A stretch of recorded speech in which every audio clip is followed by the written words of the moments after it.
Hyderabad police station పరిధిలో road ప్రమాదం చోటు చేసుకుంది. ఆర్టీసీ కాలనీ వద్ద రోడ్డు దాటుతుండగా ఐశ్వర్య ఎంబీబీఎస్ 3వ సంవత్సరం చదువుతుంది. తను అక్కడికక్కడే మృతి చెందడం జరిగింది. అదేవిధంగా తన తండ్రి మాత్రం ప్రజెంట్ గాయాల పాలే చికిత్స పొందుతున్నాడు. దానికి సంబంధించి ప్రజెంట్ ఎవరైతే మృతి చెందారో ఐశ్వర్యకు సంబంధించి పోస్ట్ మార్టం నిమిత్తం ఉస్మానియాకి అయితే తరలించడం జరిగింది. అసలు ఈ ప్రమాదానికి సంబంధించి కావచ్చు, అదేవిధంగా ఆ కారు గుద్దడంతో ఈ ప్రమాదం జరిగినట్టుగా కూడా తెలుస్తుంది. కాబట్టి ఆ కారు అతివేగంగా విజయవాడ హైవే నుంచి హైదరాబాద్ వస్తుండగానే ప్రమాదం చోటు చేసుకున్నట్టుగా కూడా తెలుస్తుంది. అయితే ఇందులో భాగంగానే ప్రజెంట్ మనతో పాటు ఐశ్వర్యకు సంబంధించిన కుటుంబ సభ్యులు ఉన్నారు. వారితో మాట్లాడదాము.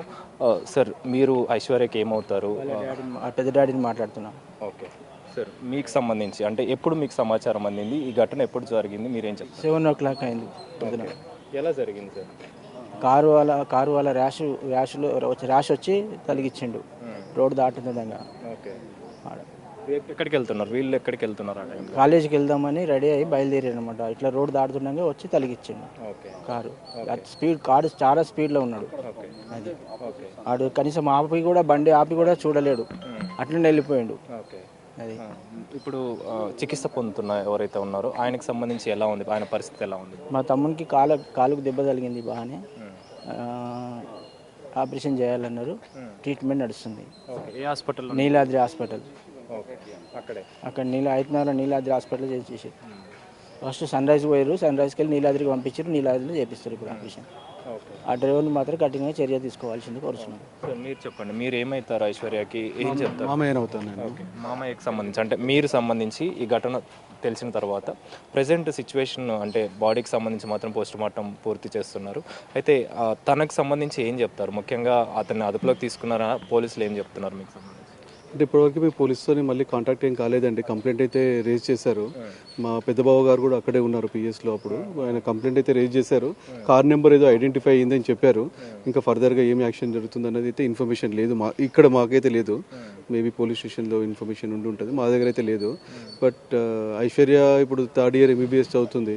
She is a diamond in our family. మా ఫ్యామిలీ మొత్తంలో ఒక డాక్టర్. అది అయిపోతుంది, డాక్టర్ అయిపోతుంది, మేము అందరూ ఒక ఆశగా చూద్దామని అనుకున్నాం ఒక డాక్టర్ని. అంతలోపడే భగవంతుడు ఇట్లా యాక్సిడెంట్ రూపంలో తీసుకెళ్లడం చాలా బాధాకరంగా ఉంది మా అందరికీ. అంటే ఎంతమంది సార్? సార్ పేరేంటి? గాయాల పేరు పాండు అండి, ఎంసాని పాండు గారు. ఒక అబ్బాయి ఒక అమ్మాయి. సో అబ్బాయి ఏమో లండన్లో ఉంటాడు, ఇప్పుడు చదువుకోవడానికి లండన్కి వెళ్ళాడు. అమ్మాయి ఏమో ఇప్పుడు ఎంబీబీఎస్ 3rd year జరుగుతుంది.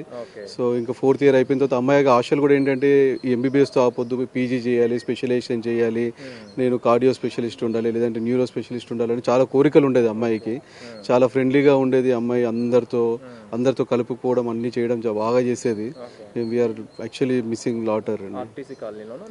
ఆర్టీసీ కాలనీలో నివాసం ఉంటాం. ఎవ్రీ వీకెండ్ వస్తుందండి. సో మండే మార్నింగ్ వెళ్తుంది. అదే క్రమంలో ఇవాళ కూడా బావగారు రోడ్డు దాటిచ్చేసి బస్సు ఎక్కిద్దామని వెళ్ళారు. సో ఎవ్రీ మండే మార్నింగ్ వెళ్తారు. బట్ ఈరోజు ఈ కారు రూపంలో వచ్చేసి అమ్మాయిని తీసుకొని వెళ్ళిపోయింది. ఇప్పుడు పోస్ట్ మార్టం గురించి ఏం చెప్తున్నారు? పోస్ట్ మార్టం గురించి ఏం లేదండి, పంచనామా కార్యక్రమాలు జరుగుతూ ఉన్నాయి. పోలీస్ వాళ్ళు వచ్చారు. ఇప్పుడు అంటే ఇది అయిపోగానే అప్పగించేస్తామని చెప్పారు. కాకపోతే మేమే ఇంకా కంక్లూజన్ లేదు. ఎందుకంటే బావగారికి కూడా ఇప్పటికీ మా కోడలు చనిపోయిందని చెప్పలేదు ఇంకా మా బావకి. ఎందుకంటే ఈయన కంప్లీట్ ఇంకా అన్కాన్షియస్లోనే ఉన్నాడు మా బావగారు. సో ఇంకా ఆయనకు చెప్పాలి, ప్లస్ మా అల్లుడు కూడా లండన్ నుంచి రావాలి. సో అది మేము కూడా డిస్కస్ చేస్తున్నాం డాక్టర్స్తో ఎప్పుడు తీసుకెళ్ళాలి ఏంటి అని. అంత్యక్రియలకు సంబంధించి ఎక్కడ జరిపే అవకాశం ఉంటుంది? అంటే మా బావ వాళ్ళది ప్రాపర్గా చుట్కులు అండి, మెదక్ జిల్లా చుట్కులు గ్రామం వాళ్ళది ప్రాపర్. బట్ ఇప్పుడు కూడా ఇక్కడికి మేము కిరాయికే ఉంటాము. చాలా లో క్లాస్ ఫ్యామిలీ మాదందరిది. సో ఇంకా మా బావగారికి ఒకసారి చెప్పిన తర్వాత మేము డిసైడ్ చేస్తామండి, మరి ఇక్కడ చేయాలా లేదంటే ఊరు తీసుకెళ్ళాలి అని చూసి.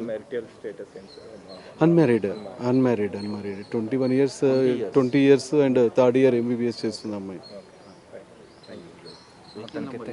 సార్, మీరు చెప్పండి, మీకు సంబంధించి పోలీసులు ఏం చెప్తున్నారు? ఏమని మీకు సమాచారం ఇవ్వడం జరిగింది? అది ఇటు అయిన వెంటనే ఇమ్మీడియట్లీ వాళ్ళ మా పెద్దనాన్నకి కాల్ చేసి అక్కడ వెళ్ళేసరికి అప్పటికి ఆమె చనిపోయిందని ఇన్ఫర్మేషన్ ఇది. ఆ బాధ ఆయన తట్టుకోలేకపోక బంధువులందరినీ ఇన్ఫార్మ్ చేసారు.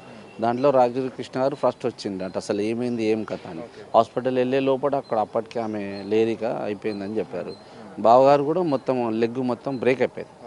ఇప్పుడు దానికి ట్విస్ట్ ఇప్పుడు ఎట్లా ఆయన కోలుకోవడం కూడా చాలా ఇబ్బందికరంగా ఉంది. కార్లో ఎంతమంది ఉన్నారు ఏమైనా చెప్పడం జరిగింది? అది మేము చూడలేదు, అదే మేము పోలీసు వాళ్ళకి అడిగితే లేదు ఇంకా ఇన్ఫర్మేషన్ ఏం లేదు, మరి ఆయన అదుపులోకి ఇట్లా ఏమైనా తీసుకున్నారా అని కూడా ఇన్ఫర్మేషన్ ఏమి ఇవ్వలే. వెహికల్ నెంబర్ మాత్రం ఉన్నది. వెహికల్ నెంబర్ వచ్చేసి TS07 KG 9006 అక్కడ. సో మొత్తానికైతే ఐశ్వర్యకి సంబంధించి ప్రజెంట్ అయితే పోస్ట్ మార్టం జరుగుతుంది. దానికి సంబంధించిన పంచనామా కూడా కొనసాగుతుంది. అదేవిధంగా తన తండ్రికి సంబంధించి పాండుకి అయితే ప్రజెంట్ ఒక కాలు విరిగిందని చెప్పేసి పూర్తిగా బ్రేక్ అయిందని చెప్పేసి కూడా బంధువులు అయితే చెప్తున్న పరిస్థితి. ఆ తర్వాత అంటే పోస్ట్ మార్టం అనంతరం దానికి సంబంధించిన అంత్యక్రియలకు సంబంధించి పూర్తి వివరాలు అయితే తెలియాల్సిన పరిస్థితి అయితే మనకు కనిపిస్తుంది. కెమెరా పర్సన్ హరీష్తో కలిసి అనిల్, బిగ్ టీవీ, ఉస్మానియా మార్చిరి నుంచి.